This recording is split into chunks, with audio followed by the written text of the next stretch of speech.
Graça e paz. Seja bem-vindo a Salmos para uma Quarentena, onde nós meditamos no livro de Salmos, tentando ajudar o seu devocional diário, mas também uma maneira de nós olharmos para os Salmos, tendo em conta o contexto que estamos a viver, contexto de algum isolamento social, e da necessidade de ficarmos mais reservados dentro da nossa casa. Nós vamos ler e meditar um bocadinho no Salmo do número 15, um salmo muito bonito, um dos muito queridos dos crentes, que tem por título o Cidadão dos Céus. E ele diz assim, salmo este escrito por Davi: Quem, Senhor, habitará no teu tabernáculo? Quem há de morar no teu santo monte? O que vive com integridade e pratica a justiça, e de coração fala a verdade. O que não difama com a sua língua, não faz mal ao próximo, nem lança injúria contra o seu vizinho. O que a seus olhos tem por desprezível o réprobo, mas honra os que temem ao Senhor. O que jura com dano próprio e não se retrata. O que não empresta o seu dinheiro com usura, nem aceita suborno contra o inocente.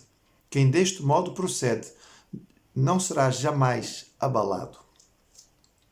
É um salmo que ensina, mas um salmo também que traz um princípio que é bastante diferente daquilo que seria o contexto geral do ambiente em que Davi vivia e daquilo que seria a forma de pensar de grande parte das pessoas. Ele começa o salmo com uma pergunta, uma questão, uma excelente forma de comunicação, coloca a questão, desperta o interesse e depois então desenvolve o tema e explica aquilo que é a pergunta e termina o salmo com uma grande e definitiva conclusão. Portanto, uma excelente maneira de comunicar. E a sua pergunta inicial é esta: quem pode morar com o Senhor? Qual é o indivíduo que pode andar com Deus? Qual é aquele indivíduo que está com o Senhor e que encontra refúgio em Deus? É interessante porque o Salmo 15 é, em grande medida, uma resposta ao Salmo 14. Nós poderemos lê-los juntos e ver neles os opostos. O Salmo 14 fala sobre o néscio, sobre o tolo, sobre aquele que diz que Deus não existe, sobre aquele que vive a sua vida como se Deus realmente não fizesse diferença absolutamente nenhuma. Ele se corrompe na sua forma de viver, na sua forma de falar, e sem qualquer preocupação, achando que não vai haver diferença. O contraste absoluto encontra-se no salmo seguinte, que é este que estamos a meditar, o Salmo 15, que começa com esta pergunta: então, quem é que é diferente? O outro não crê em Deus, diz que Deus não existe. E quem é aquele que pode, então, não somente crer em Deus, mas morar com Ele, habitar em tranquilidade e em paz junto com o Senhor? A pergunta seria respondida de formas diferentes. Provavelmente o pagão, aquele que pertencia aos povos cananitas, os filisteus, etc., que estavam à volta de Israel, responderiam provavelmente que isto tinha que ser respondido através de sacrifícios, de coisas que pudessem de alguma maneira agradar os deuses. Então, quem pode morar no santuário? Quem pode morar no santo monte do Senhor? Aqueles que faziam muitos sacrifícios e que desta forma agradavam os seus deuses, que contribuíam bastante financeiramente, digamos, para os templos pagãos. Desta maneira eles poderiam receber a bênção dos seus deuses. Provavelmente, e infelizmente, se calhar muitos israelitas também pensariam da mesma maneira. Era uma espécie de relação económica com Deus. Não pensemos que isto é uma coisa do passado.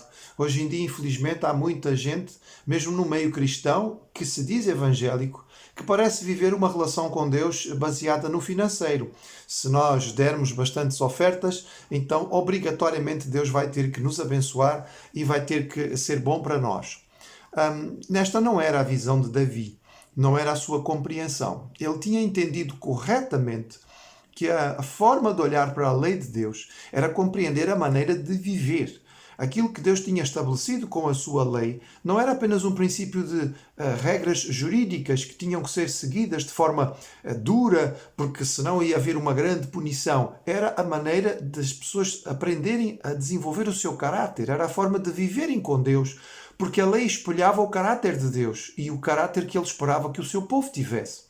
Como Davi tinha entendido isto, ele transpõe então a resposta para um outro patamar e ele diz: quem é que pode morar no tabernáculo? Quem é que pode habitar junto com o Senhor? Ora, é aquele cuja vida mostra o caráter de Deus e que no seu comportamento é diferente daqueles que estão à volta. Então ele cita algumas coisas. Ele fala sobre, por exemplo, a prática deste indivíduo. Ele é íntegro, ele é justo, não somente na sua prática, mas no seu próprio coração. Ele fala a verdade no seu íntimo. Ou seja, ele começa por falar sobre a prática desta pessoa, a sua forma de estar, os seus atos. É uma pessoa que não é dividida, ela não tem dúvidas, o seu caminho é um só, ela não age de uma maneira hoje e outra amanhã, ela tem um princípio claro. A sua forma de agir diante dos outros confirma a atitude própria do seu coração. E depois tudo isto é demonstrado também pela forma como esta pessoa usa os seus relacionamentos. Ele fala sobre o comportamento e sobre a palavra. Portanto, ele diz que esta pessoa não difama, não injuria, não fala mal dos outros. Esta pessoa tem cuidado com aquilo que fala, que diz, o que nos faz sempre pensar, meditar sobre a importância da palavra. E todos nós sabemos o quanto ela é significativa. Uma palavra nossa pode servir de grande estímulo, pode servir de grande bênção. Uma palavra que damos pode levar uma pessoa a ficar feliz, pode animar o seu dia, pode ajudá-la a vencer uma dificuldade ou uma depressão que ela está começando a enfrentar. Uma palavra pode deprimir, uma palavra pode deitar abaixo. Uma palavra pode trazer desânimo, uma palavra pode, enfim, desorientar a pessoa, uma palavra pode realmente magoar de uma forma extraordinária o coração, mais do que a parte física. Então, o que Davi diz é: aquele que pode morar com o Senhor, que tem este descanso, de ter refúgio, de habitar no tabernáculo, tem uma forma de estar, uma forma de viver e uma forma de falar diferente. Esta pessoa realmente tem cuidado com aquilo que diz. E o seu comportamento é diferente. A sua religião, segundo Davi nos explica, é muito mais ética, em termos de caráter santo, do que propriamente a preocupação de cumprir certos rituais ou de fazer certas cerimónias. Isto é algo que vai ser espelhado no resto do Antigo Testamento, vai ser repetido muitas vezes pelos profetas, que chamam a atenção do povo que está a deixar de lado a lei do Senhor, não porque talvez tivessem parado de fazer os sacrifícios, mas porque não viviam de acordo com o que Deus esperava. E Isaías vai chegar mesmo ao ponto de falar da parte de Deus, dizendo: parem de fazer sacrifícios, eu quero é uma vida santa e vocês não entenderam isto.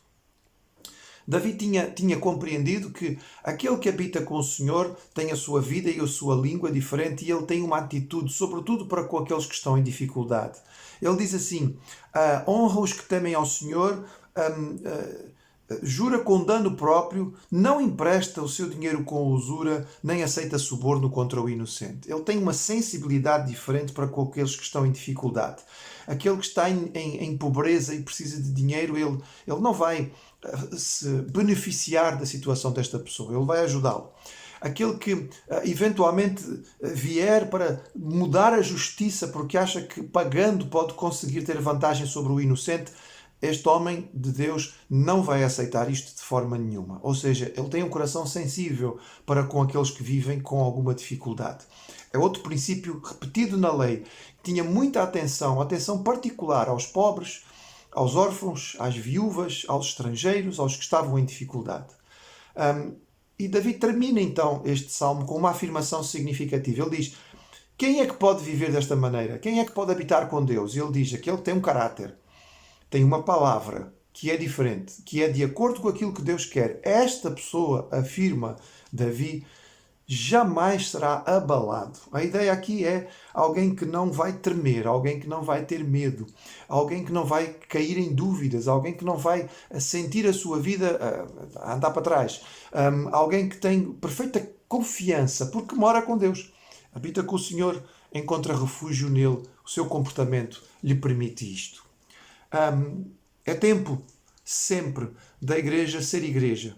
E neste tempo de quarentena, de dificuldades, de isolamento, neste tempo em que somos chamados a ter um comportamento diferente por causa daquilo que está a acontecer no mundo inteiro, nós, como crentes em Cristo, também devemos continuar a mostrar pelo nosso caráter a diferença.